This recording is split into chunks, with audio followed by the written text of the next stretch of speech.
Our second topic is the Office of the Presidential Advisor on Peace, Reconciliation, and Unity's Comprehensive Peace Process Initiatives and the document onHuman Fraternity.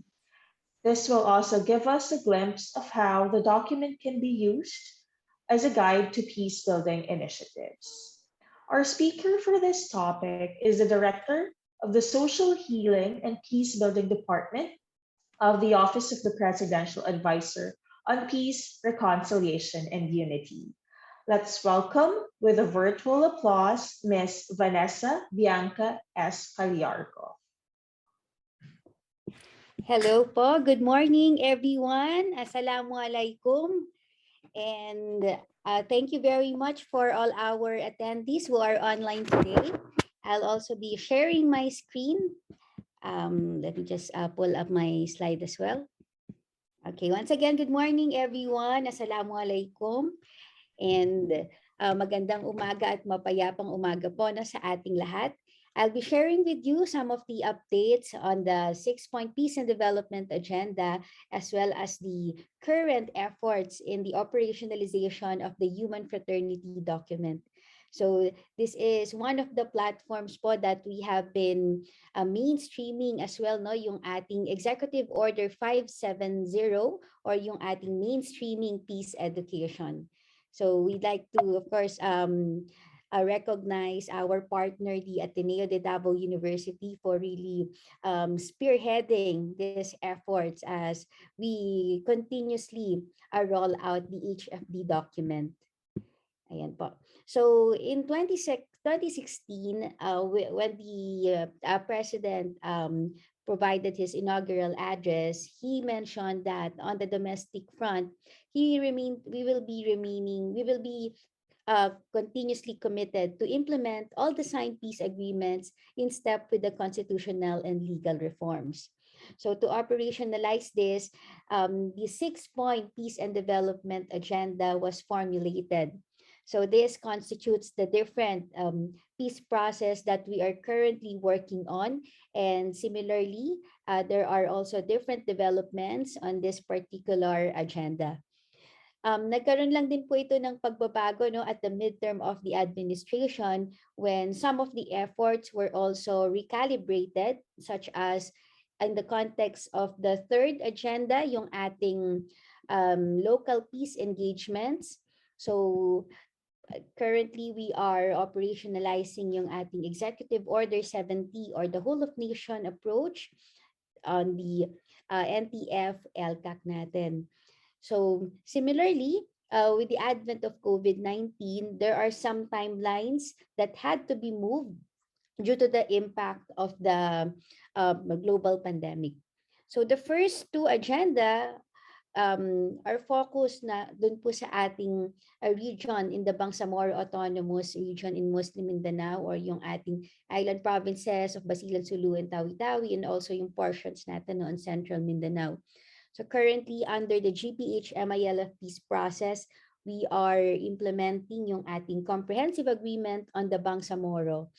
And on the GPH-MNLF peace agreement naman po, we are implementing yung ating 1996 final peace agreement. So I'll also be sharing some of the updates as we go on the presentation, kung nasaan na tayo na doon sa iba't ibang components, no, of this agreements. So the third one, as I mentioned a while ago, ito po yung ating Executive Order 70.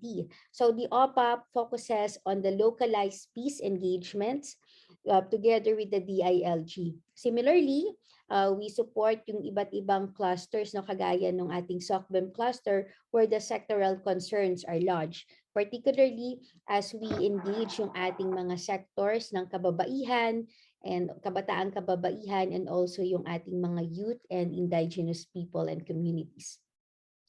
So the fourth one looks into the context of the RPMP, RPA-ABB that is prevalent in Northern Mindanao and also portions of Visayas.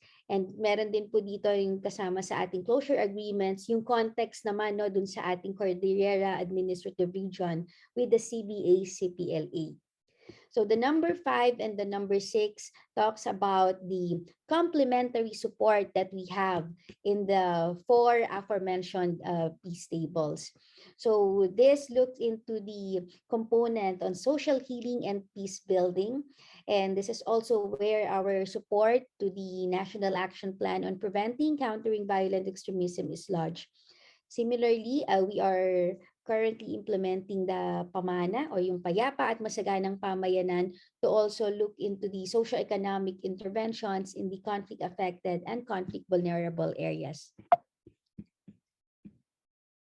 So it currently we remain committed din po no dun sa ating long-term agenda or the aspiration for our communities and also yung ating conflict affected areas and former rebels. So in the other tables that we have presented, meron pong iba't ibang normalization and transformation programs that are being operationalized. And there is no one size fits all approach, as each of this is also anchored on the peculiarities no, of each of the peace process that we are currently working on. So the intent is also to come up with the holistic transformation of the former rebels to peaceful and productive individuals, and similarly to be able to convert the communities and the support the enabling environment for the peace dividends to thrive. And as we are implementing yung ating human fraternity document, we are also incorporating also in some of the ongoing programs such as in peace education and yung pagbuo rin po natin ng culture of peace, no, yung ating lessons from the human fraternity document. So I'd also like to update our colleagues that last March 22nd, we have formally launched the new Executive Order 158 or yung ating bagong strengthened policy framework on peace, reconciliation, and unity, and reorganizing the government's administrative structure for this purpose. So in fact, when Secretary Galvez assumed office, his designation was really as the Presidential Advisor on Peace, Reconciliation, and Unity. And thankfully, in 2021, this executive order has been signed. No? But this year lang din po natin talaga siya ini-implement. That's why the Human Fraternity document as a platform to also operationalize this no, is very timely and relevant. So just to show you the quick transformation, ang kaibahan ng ating new mandate is that our OPAPRU currently looks into the 3 critical objectives as follows. From the EO3 or the Office of the Presidential Advisor on Peace Process, we subscribe dun sa ating 6 paths to peace. And these 6 paths to peace have different components. The peaceful negotiation or the peaceful negotiated settlement with the different rebel groups, along with the programs for reconciliation, reintegration into mainstream society and rehabilitation, addressing concerns also arising from the continuing armed hostilities. The other agenda or the other paths include yung ating and expansion of our peace constituency, particularly among the vulnerable sectors that we wish to empower, and also yung ating mainstreaming of the culture of peace and yung mga patuloy na mga reforms on social, economic, and political institutionalization of different reform agenda. So fast forward with the advent of the EO 158, nagkaroon din po ng mga explicit articulation no, on saan ba tayo magfo-focus na mga sectors natin no, and components. No? So the first agenda, the first objective talks about the embedding peace, reconciliation, and unity in the social fabric. Dito rin po explicitly articulated is yung pag-recognize no, doon sa ating mga community-based assistance services that cater to the economic, social, and psychological rehabilitation needs of former rebels, demobilized combatants, and the civilian victims of the internal armed conflicts, particularly our women and children. So these are just some of the peace building initiatives that we continuously implement and also modify. The second one looks into the enhancement of the resilience for peace through the different peace building strategies. So there is also a robust articulation, no, that we are to utilize yung ating mga peace advocacy and peace education programs such as yung ating EO 570 and also the HFD operationalization in the implementation of various confidence building, healing and reconciliation measures to improve the relationships of trust within divided and broken communities and between citizens and their government institutions, being or should being the core natin ng mga peace building strategies. And also, yung third one is the social, economic, and political reengineering. And we also wish to underscore na dito po no, sa reformang ito ay nakafocus din tayo doon sa pag-maximize or mobilization of the different sectors of society. That's why we are very thankful that today's attendance, no, we have really an array of our peace partner, stakeholders coming from the different sectors. We have our leaders from the indigenous people communities, our partners from the security sector, the academe, and also yun din pong mga civil society organizations no that are part of this current natin na Healing and Reconciliation Conference. So with this, dito rin po yung patuloy na ina-anchor no doon sa ating road to peace transformation.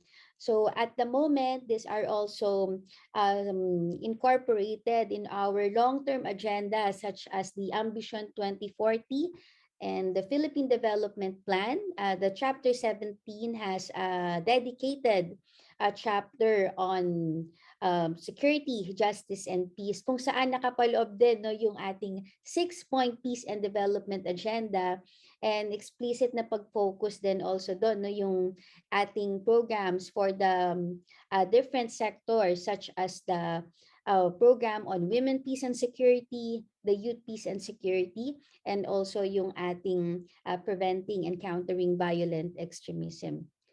So the partnership also with our colleagues no, from the Ateneo de Davao University is also one crucial platform as eventually the OPAPRU no, envisions to become a Philippine Peace Institute no, that will be able to serve as an institution that can continuously contribute in the policy enhancement no when we talk about peace and development programs ng ating bansa.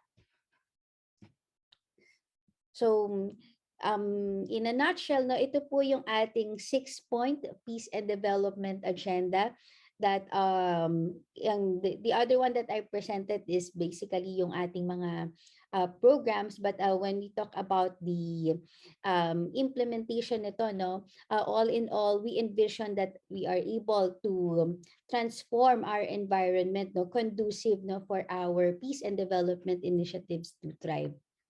So very critical also yung pag-highlight dito sa ating building of a culture of peace and conflict sensitivity towards positive peace and sustainable human development.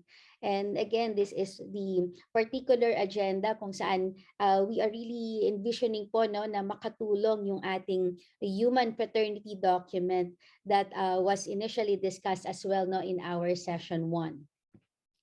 So quickly, also to give you some updates on where we are in terms of the implementation of the 6-point peace and development agenda. I'd like to start no yung context natin with the Moro Islamic Liberation Front. So ito po yung it has different components at the political level. These are the strides where we are now. The BOL or the Bangsamoro Organic Law has been ratified. Similarly, the Bangsamoro Transition Authority was established. So at present, hindi na po nag-appoint ng bagong set of BTA members or dahil pinagpatuloy na no yung ating uh, um, mga present no na members ng ating parliament no. So this one magkakaroon po ng privilege no yung ating whoever will be the next president to also select no yung magiging mga next members of this. At the normalization track currently, this is where we are. So meron pong mga na-decommission no, na around 12,145 combatants kung saan there are 2,100 firearms and around 3,000 ammunitions are part no, under the phase 1 and phase 2. So ongoing po yung ating phase 3 and expected that there will be around 7,200 MILF combatants will be decommissioned once the phase 3 will be concluded. Similarly, part of this process natin is yung ating joint peace and security teams kung saan around 450 members have been trained and meron na pong na-deploy no, in the different areas. So this is one of the platforms kung saan nagkaroon na rin po ng pagtutulungan no, yung ating mga security sector no, with the members ng ating JPSTs. Meron din pong ongoing no na National Task Force for the Disbandment of the Private Armed Groups. This is led by the DILG, and at present there are 16 PAGs who had voluntarily surrendered with around 90 members and 85 firearms recovered. In the context of the socio-economic platform, ongoing din po itong support sa ating mga decommissioned combatants. Approximately 1.2 billion worth of transitional cash assistance have been provided to the decommissioned combatants. And meron din pong mga iba't ibang components no, ng livelihood packages. This is together with our other government agencies like the DSWD, the DOLE, and also the TESTA. In the 6 MILF camps, the continuous transformation and development is ongoing. Ito po yung kasama dito no, yung paglalagay ng access to electricity through the solar powered systems and small scale infrastructure no, to provide road access no, and also post harvest facilities in the community centers. At the political level, nagkaroon na rin ng mga transformation coming from our MILF leaders. So as mentioned, ito po yung ating mga current na mga leaders no, who are part of the Bangsamoro Autonomous Region in Muslim Mindanao. No? Of course, ang ating Chief Minister, no, si BARM Chief Minister Murad Ibrahim, and also the other members no, ng ating BTA. We recognize that the COVID-19 has really impacted no, yung ating implementation of the comprehensive agreement on the Bangsamoro. So there is also a proposed timeline po no, to capture these adjustments.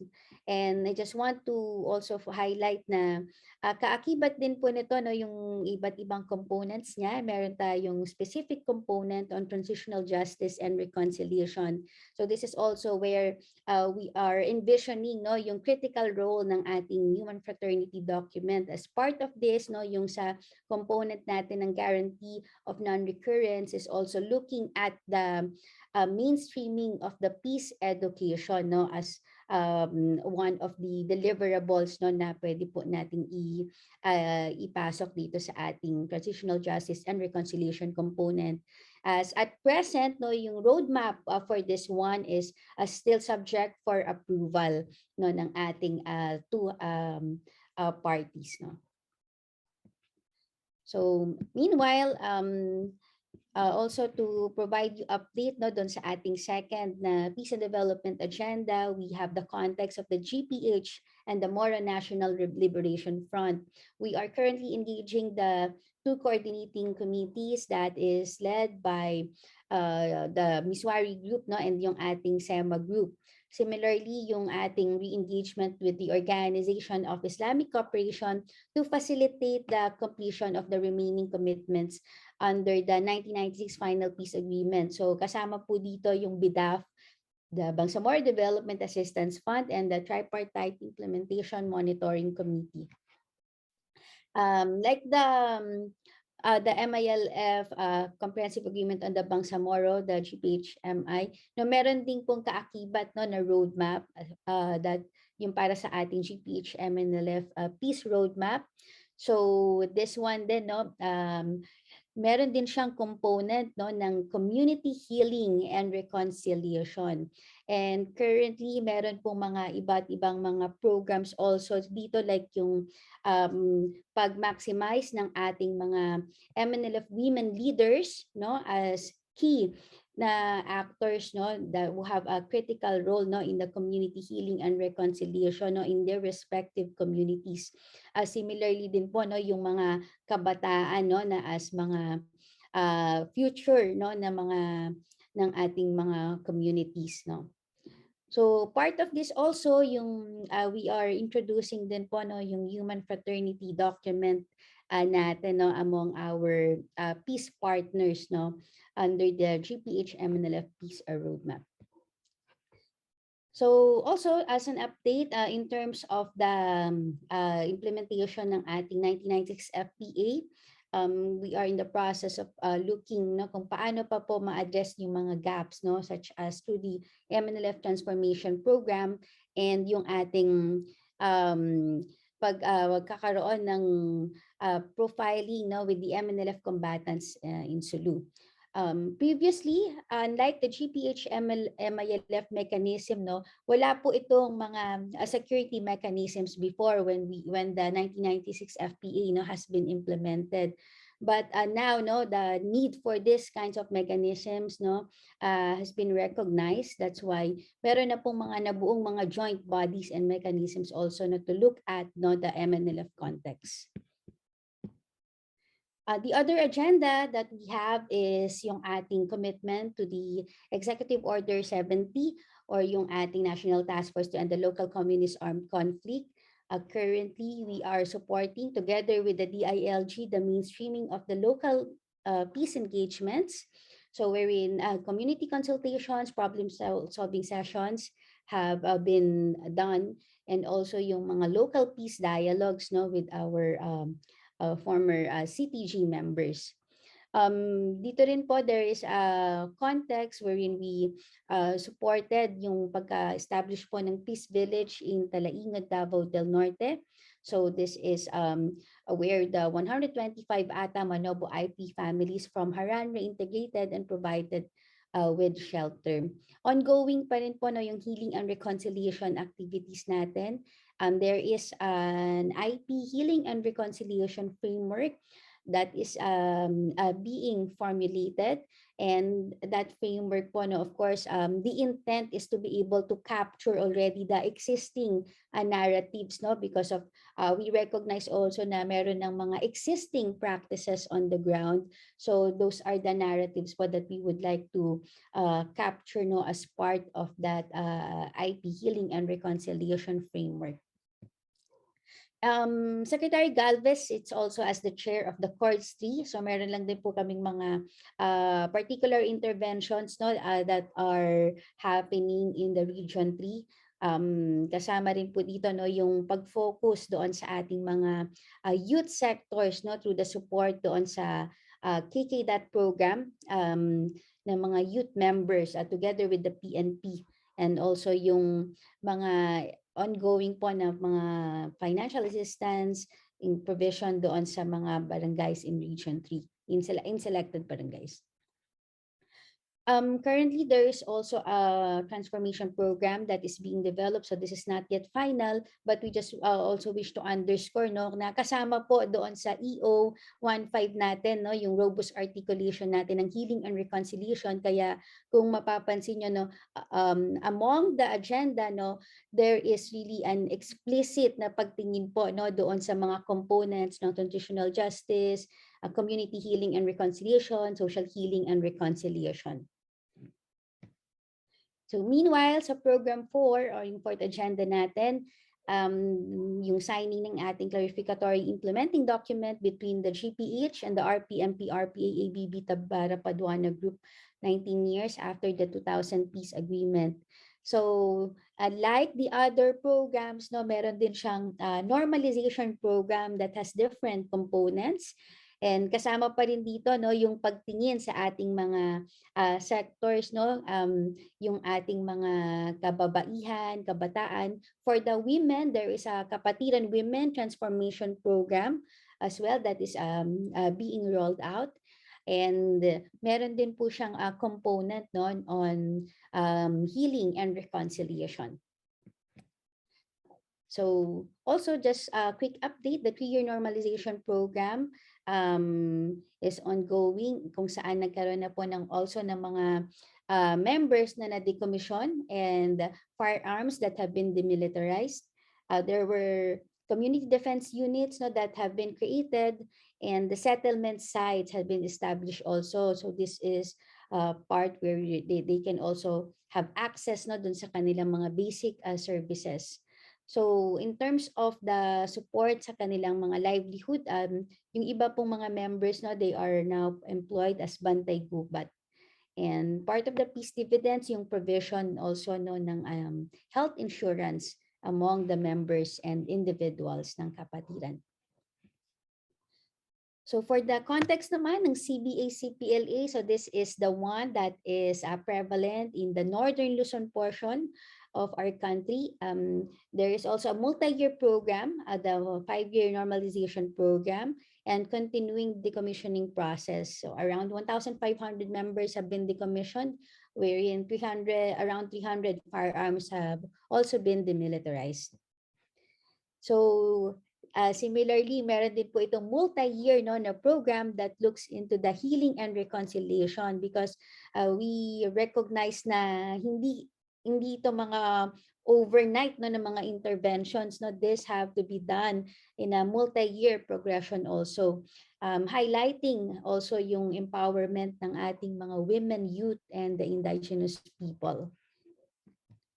So there is a 5-year normalization program that is being implemented in the context of the CBA-CPLA, and some of the members were also transformed as Bantay Gubat in partnership with DENR. Educational assistance have been provided, similarly access to health insurance, to livelihood. So nagkaroon na rin po ng mga initial strides in coming up with programs that are focused doon din, no, sa meron pong program component dito na ang pangalan niya ay Dayaw Youth and Women, no, focusing doon sa empowerment din ng women and youth sector. We have also integrated some of the armed forces, no, wherein 15 officers and 528 CAAs, no, are now part of the armed forces.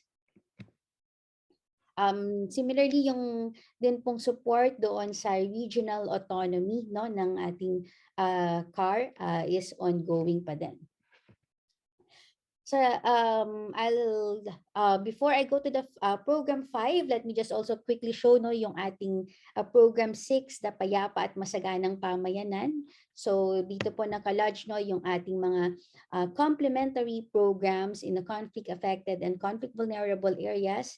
So this include yung mga socio-economic services and pag-improve, no, dun sa mga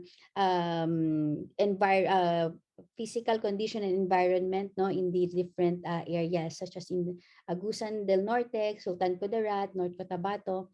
And currently, meron din pong community-driven development projects, no? And kung saan nakasama dito yung 204,027 CDDs for IP community sub-projects together with the SLP sub-projects. So again, this is also in partnership now with the different LGUs and government agencies. So in a nutshell, no, this is where we are in terms of the Pamana program. Meron po mga sub-regional economic development projects that have also been done under the Pamana program. So the program 5, no, I'll quickly discuss this as a last part kasi dito rin po matingkad din, no, yung pagpasok ng ating human fraternity document, no, through this program. So this looks into the empowerment also, no, of our vulnerable sectors such as the women, the widows of war, the youth, including the orphans of war, yung ating mga support programs for the indigenous people, and also yung ating mga capacity development interventions on CSPP, or the conflict sensitive and peace promoting approaches, and yung ating operationalization of the EO 570, or the mainstreaming peace education. Just to also introduce to you, no, ito po yung ating, we recognize that there, we also, our programs will also continuously have to improve, kaya kasama dito yung pag-strengthen ng ating mechanisms and partner institutions, no. Ito yung isa sa mga unique technologies that we introduce also among our peace partners, no, yung ating CSPP approaches. So normally when this is conducted, it's a 3-day capacity development program that we roll out among our peace partners. No? Kasama rin yung ating security sector. No? Last year, we were able to capacitate around 300 members of the AFP, especially those who are operating, no, in the conflict-affected and vulnerable areas. So this looked into the understanding the context, no, kung saan gumagalaw yung iba't ibang organizations, and also examining the dynamics in the intergroup relations, looking at the interaction between the organizations' interventions and context, and acting upon the understanding of this context dynamics. And yung ultimate goal, of course, is to avoid the negative impacts and maximize the positive impacts of our programs, projects, and activities. So I'll just introduce this to you briefly.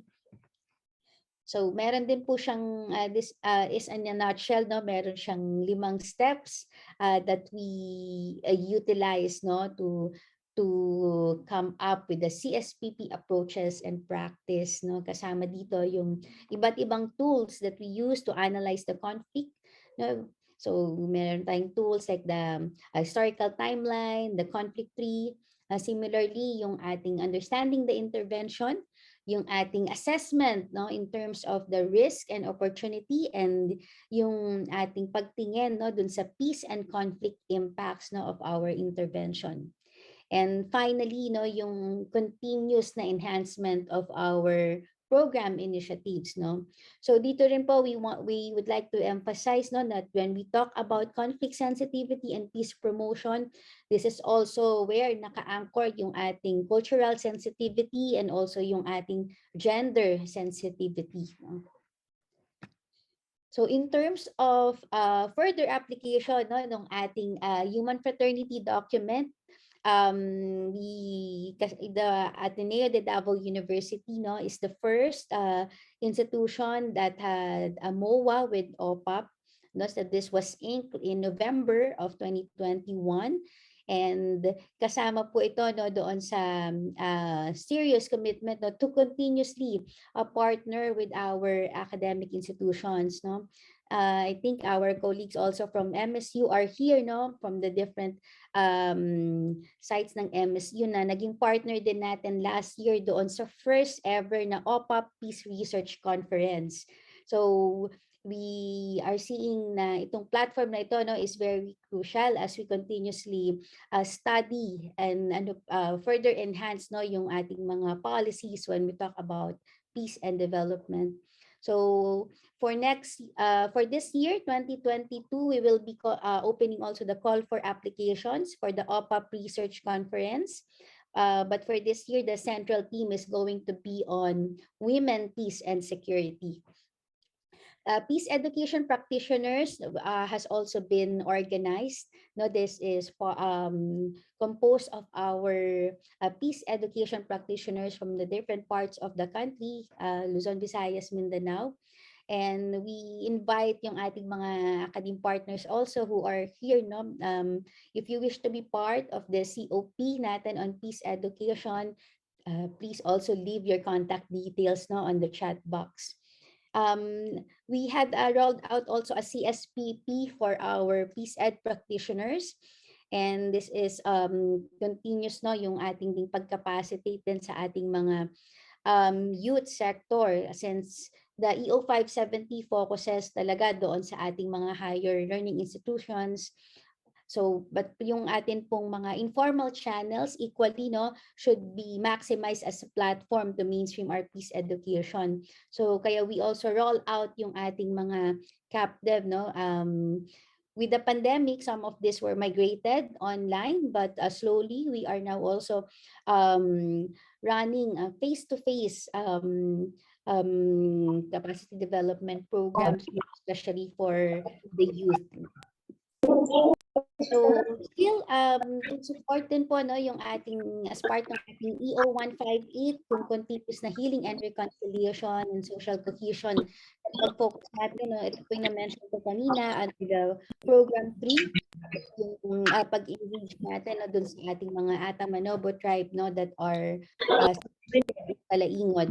And yung ating mga ongoing na support sa other programs like the Marawi Rehabilitation and Recovery, and yung mga naapektuhan ng mga um, other incidents, no, like yung mga naging biktima ng holo bombing.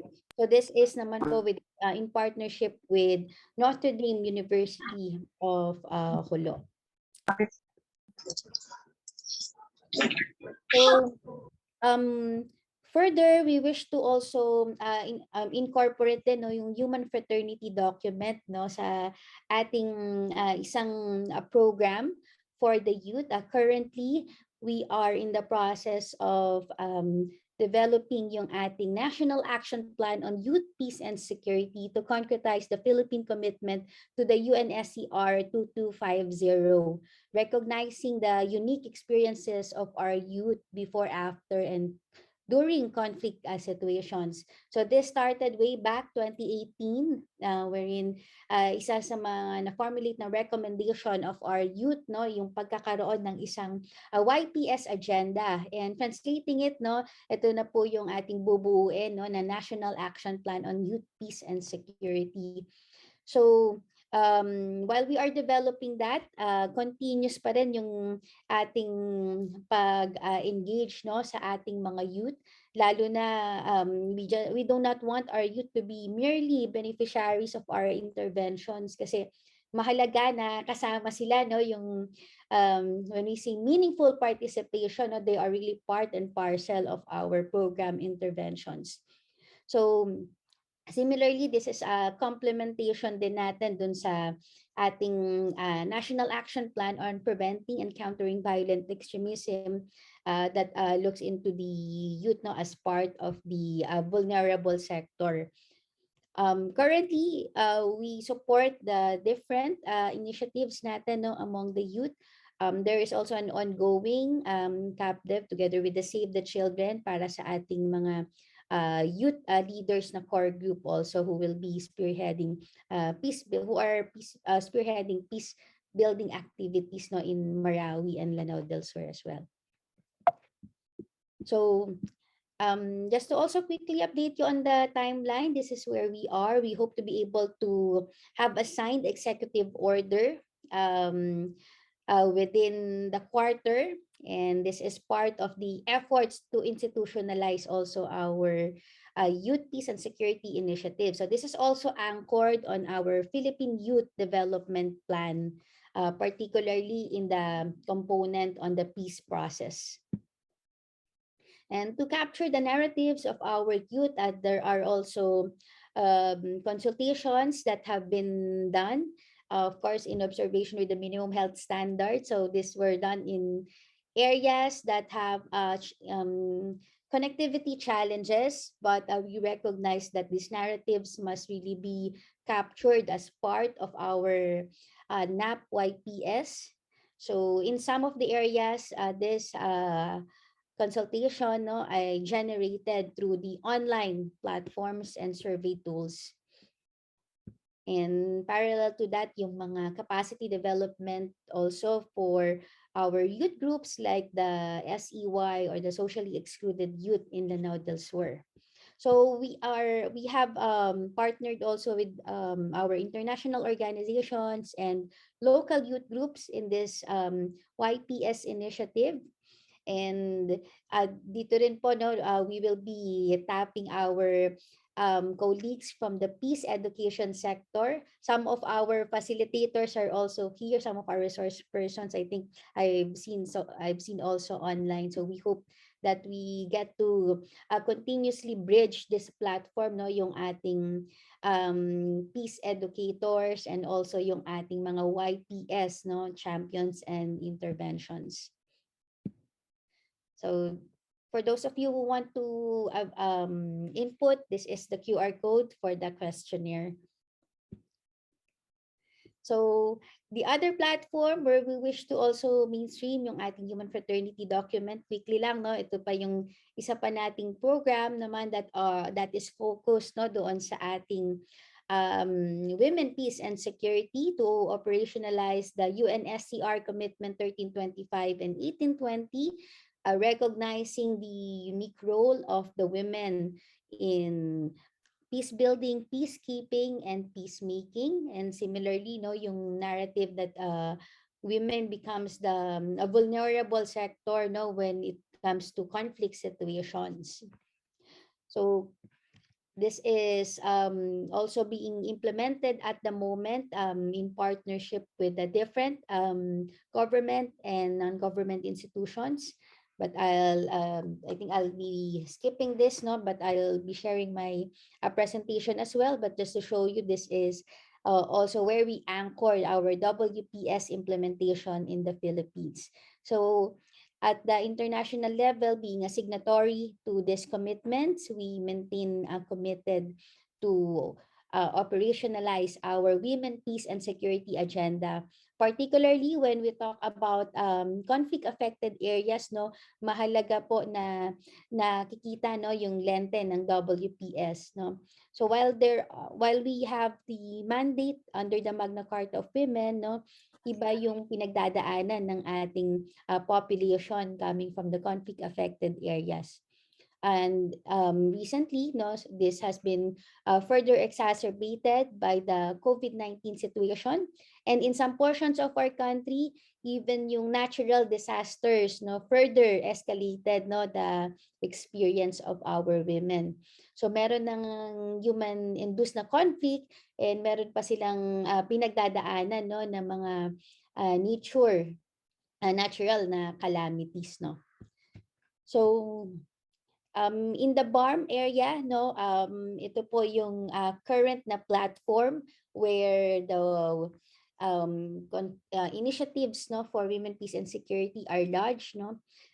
The BARM also has its localized plan, no, emanating from the Philippine NAP-WPS, naging pilot yung then ARMM, now the BARM, and we are currently in the process of updating this for the 2023 onwards na cycle. So for our colleagues from the security sector, no, we just want to also emphasize na yung mga kasamahan din natin sa security sector, no, also has a role dito sa ating women, peace and security, no. And kasama rin yan, no, sa context ng BARM, no, halimbawa yung pagtingin sa indicators, no, on how are we able to tap, no, and engage, no, for example yung ating mga MNLF women, no, to become part of our PNP and AFP, no.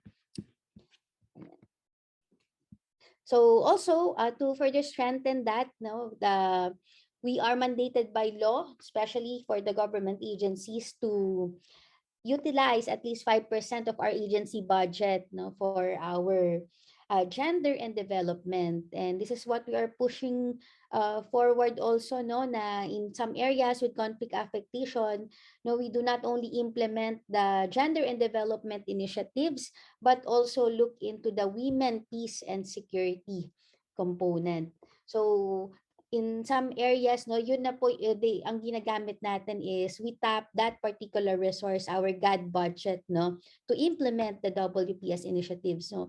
So this model is very unique kasi sa lahat ng bansa sa buong mundo, no, it's only the Philippines yung merong ganitong model na meron ka talagang naka-earmark na portion of your budget, no, to address the gender and development and women, peace and security concerns. So also just to sum up, no, when we talk about the application of the human fraternity document, no, it's basically large, no, dito rin sa ating healing and reconciliation components of our different peace tables.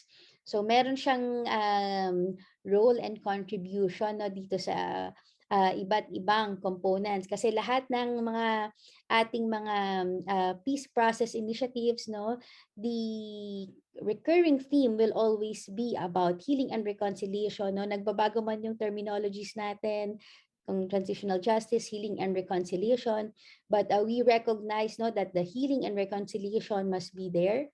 And very crucial doon din po, no, yung pagtingin sa ating peace education and of course yung ating um, contribution on looking at the platform also ng interfaith and interfaith dialogues, no. So we hope that we are able to also further intensify pa itong HFD, no, in all this context of the peace agenda.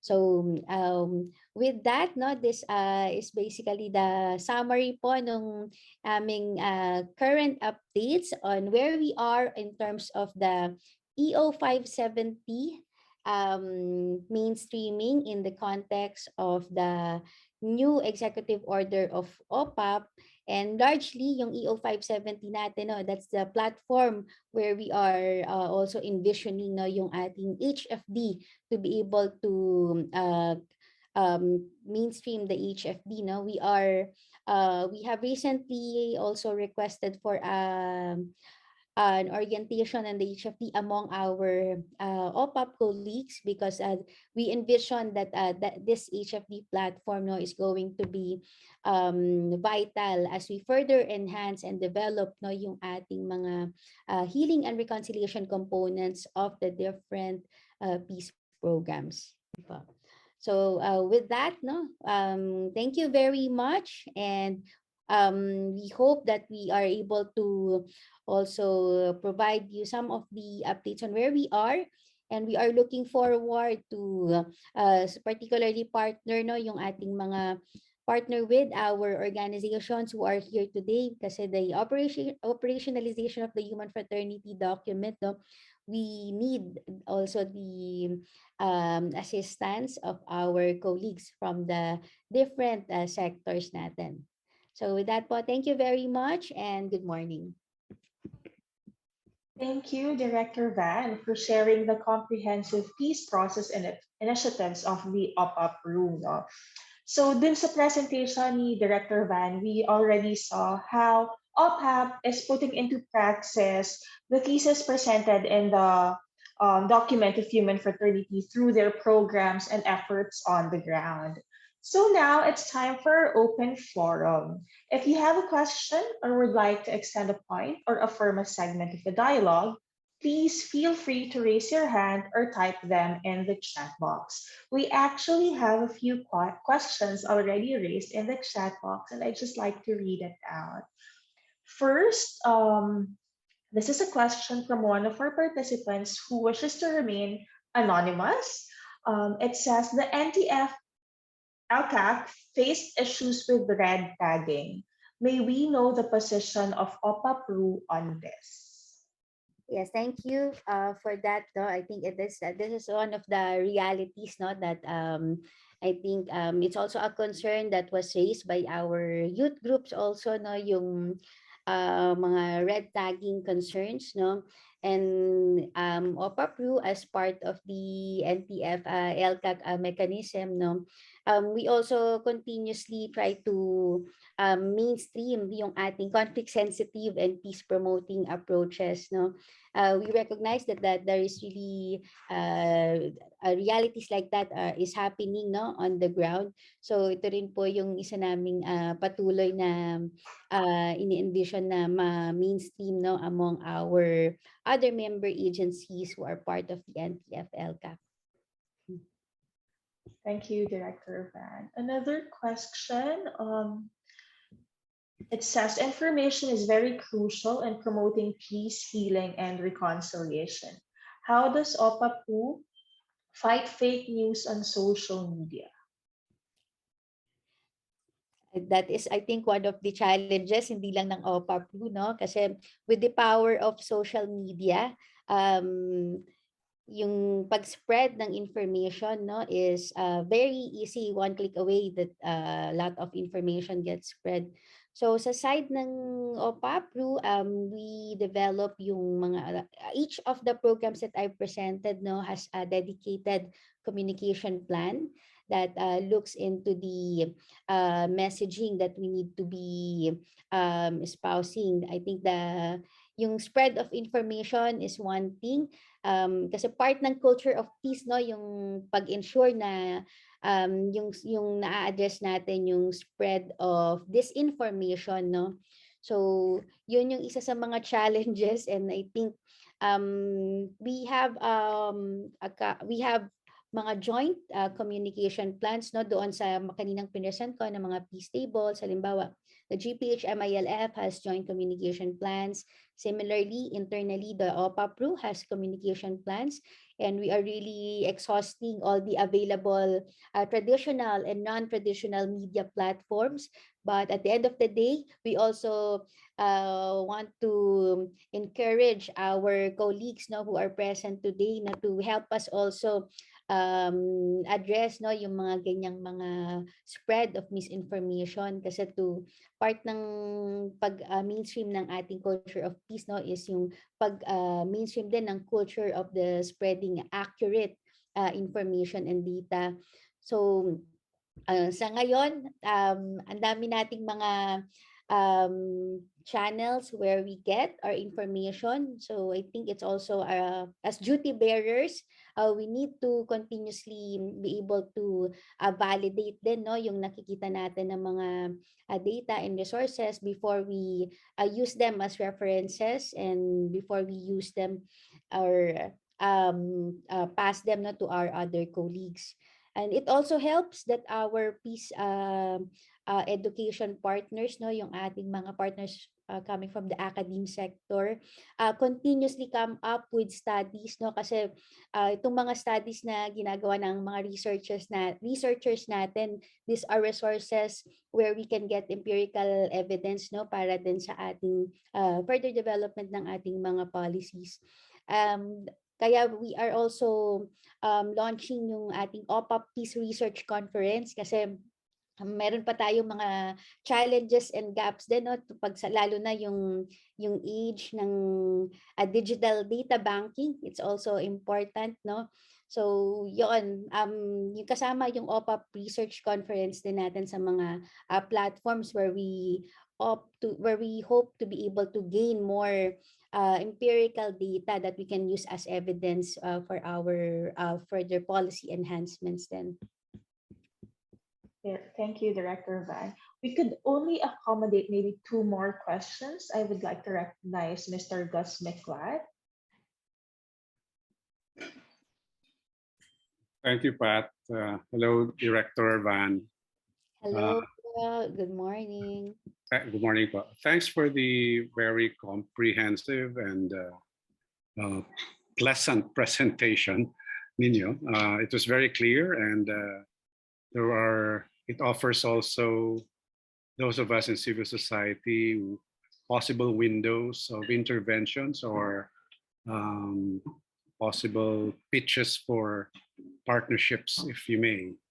I have 2 general questions, one on the Bangsamoro process and the other one on the NDF, CPP, NPA.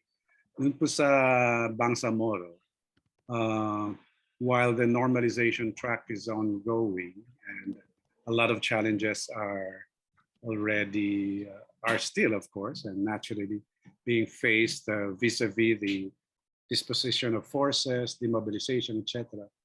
But I wonder how much effort, energy, and attention OPAPRU is providing on the other component, which is transitional justice, especially that OPAPRU is already PRU with a reconciliation component, so to speak. So I am very much interested in in how OPAPRU um, is dealing with this component, and what also you see would be the possible partnerships or we can have with the U.S. civil society. That's on the Bangsamoro. Now, perhaps on the more controversial part, on the NDF. I understand, but I'm not sure, correct me if I'm wrong, that anything about the NDF peace process, if at all, is no longer under the purview of OPAPRU. It is now with NTF ECLAC. So I was wondering why, if that is so, what your take is on that when it is supposed to be the peace advisor's office is supposed to be addressing all of these agreements or non-agreements, if you may, as mentioned at the start of your presentation, the commitment of this administration to implement, if not work for the implementation of peace agreements. And related to this, and in a way, there are some sub-agreements already entered by the government of the Philippines with the NDF. This is JASIG, this is CARIL, etc., etc. In some of these agreements, the Hague Declaration, these are, to our mind, agreements. And this was affirmed by the past OPAPs, if you may, and past administrations.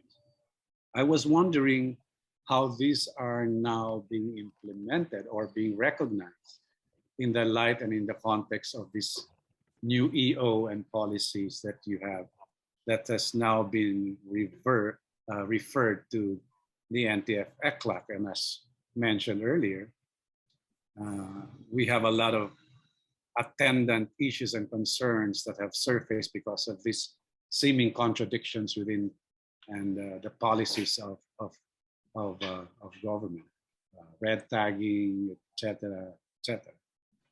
As peace advocates, it is in our DNA to engage peace processes, whatever policies there may be with government. And in the first session this morning, we were talking about dialogue, and dialogue is all inclusive, must be pursued, whether or not human beings or people or groups are labeled this and that, this or that, but dialogue must be pursued.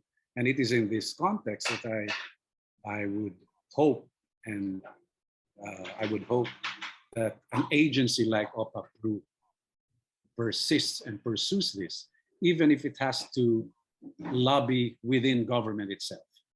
That if there has to be a whole of nation or whole of government approach, perhaps OPAPRU can take the lead in lobbying or asserting these concepts or these principles within the whole of government, if I may. And you have us, if you do, and you have us in civil society to accompany you in this pursuit.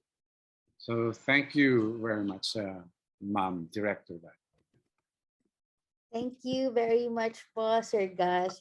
Yes, actually, I think maganda yung na-point nyo na about the exercising the dialogue platforms, no? In fact, with the advent of the EO 158, no, na bago nating EO, even kami po sa OPAPRU, no, has conducted our internal strategy refresh, no, part ito ng ating performance governance system, wherein we also reflected, no, yung mga current strategies natin and line of efforts that we are currently implementing. And we know that at this juncture there is going to be change of administration.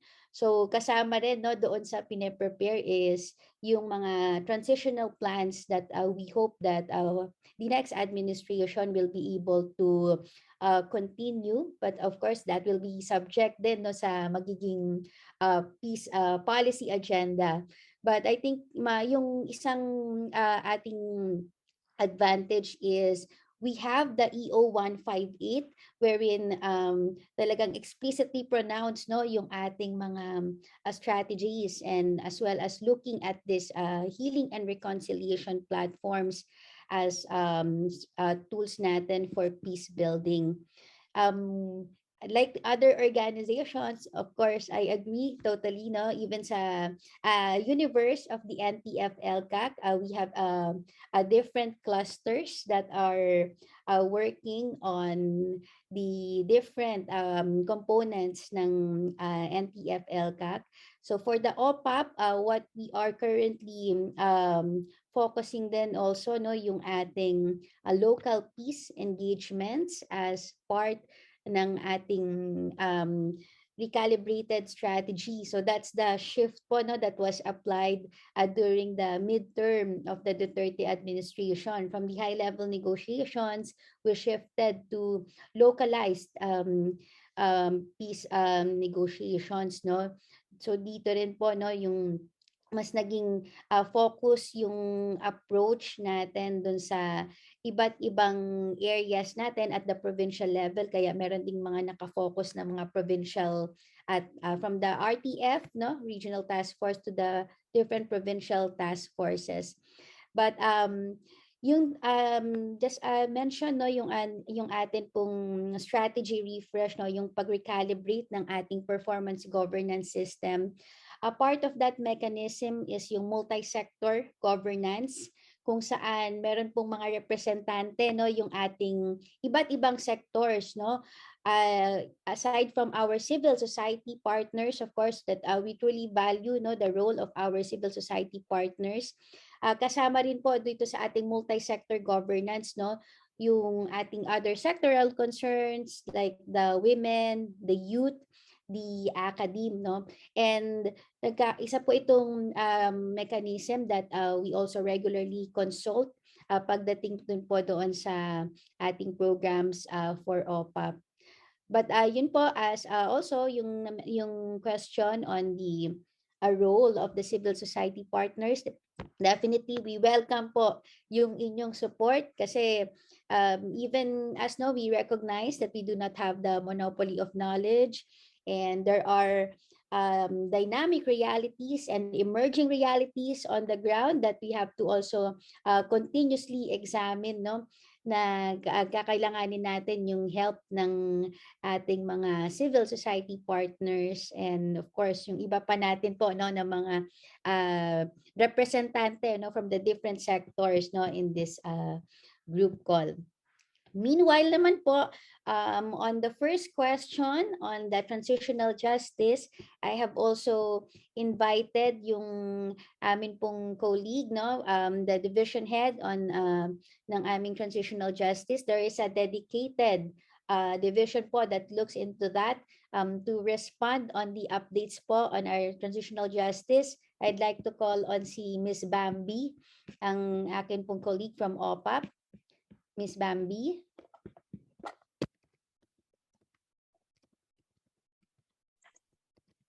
Yes, good morning.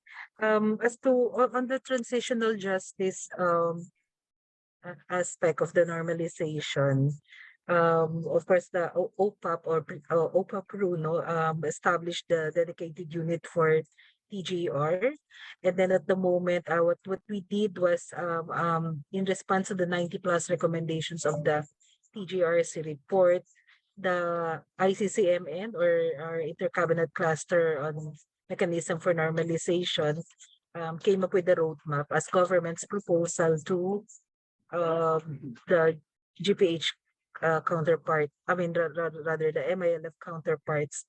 So there is a mechanism that the GPH and the MILF technical working group on TGR that worked on that is currently working on that, reviewing the government's proposal, which was formulated by the ICCMN. Okay, so can we see her face without the mask? Okay, anyway, so briefly. Okay, so there you go. Okay na po. All right. So it's rather risky, no, to take out the masks. All right. So so the roadmap has been submitted already to the MILF counterparts, and it's currently being reviewed. So while the roadmap was being formulated, or is rather is being formulated, there are TGR measures that are being undertaken, and that is in partnership also with the civil society counterparts, our TGR subject matter experts, the independent working group on transitional justice and reconciliation that's convened by Baba Jamil Alim, no? Together with Professor Rufa Guillem, Miss Mags Aglana, and si Ma'am Vene, Professor Veneracion Ralionza, Lourdes Ralionza. So, so we have engaged the independent working group to mas more on foundational aspects on transitional justice. These are things kasi these are TGR measures that can proceed without the concurrence of the MILF counterparts. So until such time that the roadmap is approved, then that's a time that that it can openly be shared with civil society and our different partners. So that's how it is at the moment. And Thank then you, we're Ms. looking at hopefully by June, I'm sorry, by June, so that it can be out, it can be a legacy document for the next administration to take on. Right. Thank you very much. Thank you, Ms. Bambi, and thank you, Director Van. Thank you also to everyone for such a lively discussion. Unfortunately, that is all the time that we have for the questions. But please just post all other questions on the chat box or on the Padlet, and we'll make sure that our representatives from OPAP will be able to answer them. I'm sure that all of you have a lot of insights and points of reflection, which we'll also discuss later on in the breakout room. For now, I would again like to thank Director Van for your presence and for your presentation. We would like to present you with this certificate of appreciation with the citation, the Office of the Presidential Advisor on Peace Process and Reconciliation and Unity, and the Ateneo de Davao University present this certificate of appreciation to Ms. Vanessa Bianco S. Pallarco for her invaluable contribution as resource speaker during the online conference on Healing and Reconciliation 2, Moving Towards Human Fraternity, given this 25th day of April 2022. This will then be signed by Secretary Carlito G. Galvez Jr., the Presidential Advisor on Peace, Reconciliation, and Unity, and Father Joel E. Tabara of the Society of Jesus, the President of the Ateneo de Davao University.